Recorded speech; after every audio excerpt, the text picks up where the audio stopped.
Olá, pessoal. Nós estamos começando mais uma jornada pelo estudo das profecias do livro de Daniel. Vamos dar início ao estudo do capítulo 7, como a gente já conversou no vídeo passado. Portanto, se você não fez a lição de casa, que era ler o capítulo 7, você dá pausa nesse vídeo, vai ler o capítulo 7, depois volta aqui e continue. E se você não assistiu o vídeo anterior, também dá pausa aqui. Provavelmente o Regis vai colocar o link na descrição. Você assiste o vídeo anterior e depois você volta aqui para a gente começar a estudar o capítulo 7. Por que começar a estudar? Porque esse vídeo a gente vai fazer ele em duas partes. Aqui a profecia começa a ficar um pouquinho complicada. Complicada no sentido que ela tem muitos detalhes, né? Um pouquinho complexa, mas nada assim muito difícil de se interpretar. Então, como a proposta do canal é fazer vídeos relativamente curtos, entre 20 e 30 minutos, para que não fique tão maçante e a gente vai sempre direto ao ponto, não fica rodeando muito naquilo que não tem tanta relevância. A gente pensou em fazer em duas partes para que você não tenha excesso de informação e não fique meio perdido no raciocínio das profecias. O capítulo 7, ele é dividido em três visões dentro de a mesma visão. Então, nós temos a visão dos quatro animais, nós temos a visão do chifre pequeno e nós temos uma visão de um tribunal no céu. Então, nós vamos dividir esse estudo em três partes. Nós vamos fazer um vídeo só sobre os quatro animais, depois nós vamos fazer um vídeo só sobre o chifre pequeno, e a parte do tribunal nós vamos fazer ele junto com um outro vídeo quando a gente for estudar o capítulo 8, que fala também alguma coisa relacionada, e aí a gente faz esse link com os dois capítulos, né? Então, que nós possamos ter um momento aqui de deleite na palavra de Deus, que a graça e a paz de Cristo esteja contigo, e que nós possamos aproveitar o máximo da profecia. A partir de hoje, até aqui, a gente não estava fazendo isso. A partir de hoje, a gente vai começar a orar antes de começar o estudo. Por quê? Porque esse estudo é o estudo que começa a ter a divergência entre as interpretações bíblicas. O capítulo 1 e o capítulo 2 não tem divergência, principalmente entre dispensacionalistas, entre historicistas, entre preteristas. O capítulo 7 já começa a ter algumas divergências, então nós vamos orar para que o Espírito Santo nos ajude a nos direcionar da melhor forma possível. Então feche seus olhos e vamos orar. Pai bendito, te louvamos porque o Senhor nos deu essa palavra tão maravilhosa como profecia, para que nós possamos estudar e aprender as coisas que ainda acontecerão, aquelas que já aconteceram, mas principalmente aprender mais sobre a sua volta, sobre o teu plano de salvação para essa terra. E pedimos que o seu Espírito Santo seja o nosso professor, nos ensinando, para que nós possamos realmente aprender mais a tua verdade. Perdoa os nossos pecados e nos ajude, em nome do Senhor Jesus Cristo. Amém. Bom, vamos lá. O capítulo 7, para aqueles que já leram, fala de um sonho, né, uma visão da noite que Daniel teve sobre quatro animais. A profecia do capítulo 7, ela já começa a ser diferenciada das outras profecias bíblicas. Em profecia bíblica, nós temos a profecia clássica e nós temos as profecias apocalípticas. O que é isso, Fernando?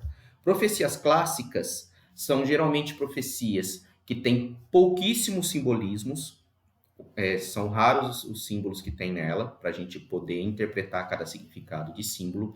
Elas podem ser condicionais ou incondicionais, e geralmente é uma mensagem que Deus dá para o profeta. Por isso que geralmente uma profecia clássica, o profeta começa assim: assim diz o Senhor. Então é Deus dando uma mensagem para o profeta e ele vai e fala alguma coisa que vai acontecer. Por exemplo, na profecia do capítulo 7 de Isaías, ele fala que uma virgem conceberá e dará à luz ao que seria o Messias. E o nome dele seria Emanuel, que quer dizer Deus conosco. Não tem símbolo nenhum aí. Virgem é virgem mesmo. Dá à luz mesmo. Vai nascer uma criança ali mesmo. E ela é incondicional. Então, independente se eu queira ou se você queira, a criança vai nascer. E tem aquelas condicionais. Tem uma bem famosa que alguns falam que é promessa, outros falam que é profecia, mas em 2 Crônicas, capítulo 7, fala que se meu povo se humilhar e orar, se arrepender de seus pecados, então eu sararei a sua terra. Então tem uma condição. Se o povo orar, as coisas vão acontecer. Então, geralmente, isso daí é aplicado em profecia clássica. Profecia apocalíptica já é um pouquinho diferente. Profecia apocalíptica, ela é 100% incondicional. Então, eu querendo ou não querendo, as coisas vão acontecer. Ela é 85% simbólica, até às vezes 90% simbólica. Então, tudo que tem ali não é aquilo ali. Então, o leão não é leão, o mar não é mar, né? Não tem nada ali que realmente é. E ela é progressiva. Isso é o detalhe mais importante. Ela depende dos outros capítulos para ela continuar revelando. Então, a profecia do capítulo 7 ela é intimamente ligada com o capítulo 2. A profecia do capítulo 9 é intimamente ligada com o capítulo 8. E assim por diante. Eu não posso tirar uma profecia do seu contexto e dar a minha interpretação. Eu preciso ver o contexto do livro inteiro para poder entender o que ela está querendo me dizer. Quando eu pego essa linha, que a profecia apocalíptica ela é progressiva, eu vou interpretar esse capítulo 7 com base no capítulo 2. Porque o capítulo 2 é que me dá o rumo de como vai ser as outras interpretações dos capítulos de Daniel, como a gente já conversou. Algumas interpretações vão estar no mesmo livro, outras a gente vai tirar da própria Bíblia. Então, por exemplo, no verso 2, Daniel fala que ele estava olhando e durante a minha visão da noite, e eis que 4 ventos do céu agitavam o mar grande, e 4 animais grandes diferentes, um dos outros, subiam do mar. Então aí a gente já começa a interpretar os símbolos. No próprio capítulo vai explicar, no verso 17, o anjo fala para Daniel que esses grandes animais, que são 4, são 4 reis ou reinos, depende da tradução, que se levantarão da terra. Então, esses 4 animais, a própria Bíblia já está me dizendo, não preciso ir lá fora, procurar extra Bíblia, para me interpretar quem são esses 4 animais. O próprio capítulo está me explicando que esses 4 animais representam 4 reinos que se levantarão da terra. O Mar Grande eu não vou ter interpretação aqui. O Mar Grande eu vou achar em outra parte da Bíblia. Né? Nós não vamos ler o texto, o Regis só vai colocar aí o capítulo e o versículo do livro, né? Apocalipse capítulo 17, no verso 15, me fala que mar são povos, línguas, tribos e nações. Então, são multidões. Toda vez que você vê mar, muitas águas, né? Profecia simboliza multidões, povos, línguas, tribos e nações. E ventos, em Jeremias, quase todo o livro de Jeremias, toda vez que você for ler a respeito de ventos, significa guerras. Então, agora aqui eu já tenho o cenário montado. Eu vou ter 4 reinos que não são da parte de Deus, nós vamos entender isso já já, saem do meio dos povos em meio a guerras. Então, já deu para ter uma clareada melhor aí. E sucessivamente, um vai aparecendo após o outro, esses 4 animais não sobem de uma vez do Mar Grande. Ele chega e fala que o primeiro animal era como um leão e tinha as asas de águia, e enquanto ele olhava, foram arrancadas as asas e foi levantado da terra e posto em 2 pés, como um homem, e foi-lhe dada mente de homem. Se você for pegar da base da estátua do capítulo 2, o primeiro reino que aparece lá, a cabeça de ouro, é a Babilônia. Então, logicamente, o primeiro reino que vai aparecer aqui, o leão alado, também é Babilônia. E vejam só, você vai ver uma imagem aí dos portões de Ishtar, que era a entrada principal do reino Babilônia. E olha só, presta atenção, o que tem aí é um leão alado, que era o símbolo de Babilônia. Então, a própria profecia aponta para a história, mostrando que o leão era Babilônia. Quase todos, se não todas as interpretações preteristas, dispensacionalistas e historicistas acreditam, colocam como o leão sendo o reino de Babilônia. Toda vez que tem um animal representando um reino, ele é representando um reino que não é da parte de Deus. Porque os animais, a tradução original dele seria besta, de bestial. aquilo que não é humano. E quando é voltado para a parte humana, geralmente é atrelado a alguma coisa relacionada a Deus, porque o homem, ele é a imagem e semelhança de Deus. Então, se eu tenho um animal que foi arrancado as asas dele, colocado de pé e dado mente de homem, significa que esse reino que não era da parte de Deus se converteu. E você pode ler na história do próprio livro de Daniel, no capítulo 4, a conversão de Nabucodonosor, o rei da Babilônia. Ele se converte depois de passar um período de tempo aí como uma besta mesmo, né? Acaba se tornando quase que um bicho. O próximo reino da estátua, depois da cabeça de ouro, que é a Babilônia, é o peito de prata, que é o reino Medo-Persa. Aqui também todas as interpretações concordam que o urso também é o reino Medo-Pérsia. Só que agora diz que esse urso ele tem um lado maior que o outro e ele tem 3 costelas na boca. O que significa isso? Que o lado persa sempre foi mais poderoso que o lado medo.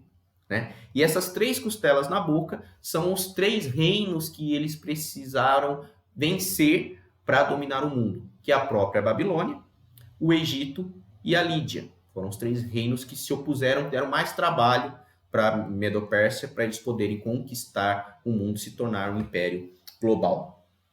Logo após o urso que sobe do mar, diz que aparece um leopardo, que é o terceiro animal, semelhante a um leopardo, né? Que tinha nas costas 4 asas de ave, tinha também 4 cabeças e foi-lhe dado o domínio. Aqui já começa a divergência. A linha preterista diz que esse animal são os 4 reis do reino Medo-Pérsia, que vieram depois da Medo-Pérsia unificada, que seria Ciro, Dario, Xerxes ou Assuero e Artaxerxes. Então, essa é a linha preterista. Se nós seguirmos na linha historicista que nós estamos acompanhando aqui, e inclusive a dispensacionalista também acredita nisso, esse aqui é o reino da Grécia. Por quê? Porque na estátua, o ventre de bronze é o reino da Grécia. E por que aqui fala que esse leopardo tem 4 cabeças? Ora, o reino da Grécia, liderado por Alexandre o Grande, quando Alexandre morre, ele não tem herdeiros. E o seu reino não é transmitido para ninguém. E aí o seu reino é dividido entre 4 generais: Ptolomeu, Seleuco, Cassandro e Lisímaco. Olha cada nome bonitinho para você colocar nos seus filhos. Né? Esses 4 generais rasgam o império de Alexandre. Depois que ele morre, cada um toma posse de uma parte, sendo que Cassandro e Lisímaco quase não têm nenhuma expressão. E quem acaba dominando mais é o reino Seleucida e o reino Ptolomaico, que eles sempre entram em guerra. Então, a nossa linha de interpretação segue como o leopardo sendo o reino da Grécia e depois as 4 cabeças, os 4 generais gregos que tomaram o reino após a morte de Alexandre. Depois diz que vem um 4º animal terrível e espantoso, sobremodo forte, isso no verso 7. O qual tinha grandes dentes de ferro, e ele devorava, e fazia em pedaços, e pisava os pés os que sobejava, e era diferente de todos os animais que apareceram antes dele, e tinha 10 chifres. Se você seguir a linha da estátua, você vai ver que depois de Grécia, do ventre e o quadril de bronze, vem as pernas de ferro, que é o reino de Roma, o Império Romano. E esse animal também tem quase que uma unanimidade acreditando que esse representa o Império Romano. Inclusive, ele tem quase as mesmas características. Fala que ele tem os dentes de ferro e ele devora e destrói tudo. Se você for lá no capítulo 2, fala que esse reino será um reino duro, um reino que esmiuça tudo, que destrói tudo. Então, são bem parecidas as características.